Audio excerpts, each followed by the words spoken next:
تخيل تكون ناعس وتسمع الجار ديال كاتس وتقول له رحمك الله بلا ما تخرج من دارك. علاش؟ حيت انت وياه غير مفروزين بواحد الحيط اللي رقيق بحال الكاريت. السلام عليكم، انا اسمي ابراهيم، مرحبا بكم في اغرب بلاصه في العالم. اليوم غادي نهضروا على جزيره سانتا كروز ديال سلوتي في كولومبيا، ولا كما كنقولوا حنا الدرب الصغير وسط البحر. فين جات هاد الجزيره؟ هذا هو اول سؤال بغينا نعرفوا الجواب ديالو. كما قلت كاينه في كولومبيا وسط البحر الكاريبي، فواحد البلاصه زوينه بزاف، ولكن عندها مشكل واحد، ما فيهاش البلايص. هي بلاصه زوينه ولكن ما فيهاش البلايص. الجزيره بحال الملعب ديال كره القدم، ولكن ساكنين فيها اكثر من 1000 نسمه، واللي كيخليها اكثر جزيره اكتظاظا بالسكان بالنسبه للحجم ديالها. إنه منزلي، ما متوسط الإيجار هنا؟ يدفع البعض الإيجار لا سيما الغرباء. ولا حتى ليوم واحد. جاء الصيادون أولا من منطقة بارو، بدأوا في توسيع الجزيرة، وخلال 100 عام أصبحت الجزيرة هكذا. كل شيء كيتلاقى مع كل شيء، ما كاين غير صباح الخير الجار وفين غادي وكيف داير، غير السطاح شويه الشمس، وخا السطح ديالكم هو السطح ديالنا، شي داخل في شي. ديور صغار بزاف واللي خلاهم انهم كيعانيوا من صغر المساحه. تخيل انه واحد كيطيب اتاي في الكوزينه والجار ديالو كيشم ريحه النعناع من البيت اللي حداه. كما قلت لكم الديور ديالهم صغارين بزاف. It has changed a lot because over time the number of families has grown.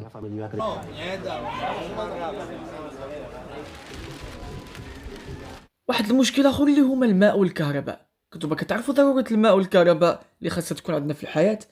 الماء كيجي من برا والكهرباء كتجي غير شي ساعات قليله في اليوم، اما في الليل ما كتكونش الكهرباء تماما.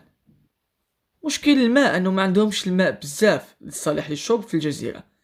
كما قلت لكم كيتوصلوا ليهم من اليابسه، كيجيوهم من برا.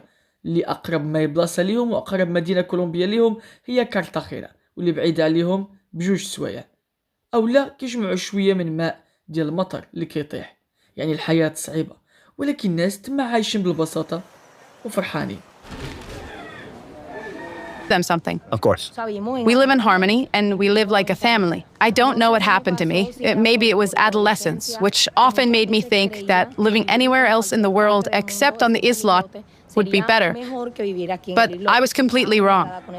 معظم الناس اللي ساكنين تما في الجزيره كيعيشوا بصيد السمك، والبعض كيشد الباطو كيمشي يخدم في المدن القريبه كما قلنا بحال كارتاخينا. ما عندهم لا مستشفى لا شرطه، ولكن عندهم مدرسه صغيره ومولد كهرباء خدام بساعات كما قلنا فقط في النهار. خلاصه اللي نقدروا نستنتجوا من هذه الجزيره، يعني رغم الزحام الناس تما عايشين في حب وسلام، بحال واحد العائله كبيره، كيعاونوا بعضياتهم، كيساندوا بعضياتهم وكيوقفوا مع بعضياتهم، وبلا خصام وبلا مدابزه.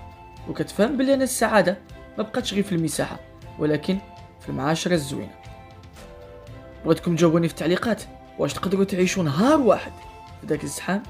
ما تنساش تبارطاجي الفيديو مع اصحابك، دير لايك، سبسكرايب، تهلاو في راسكم، ونتلاقاو في فيديو جديد.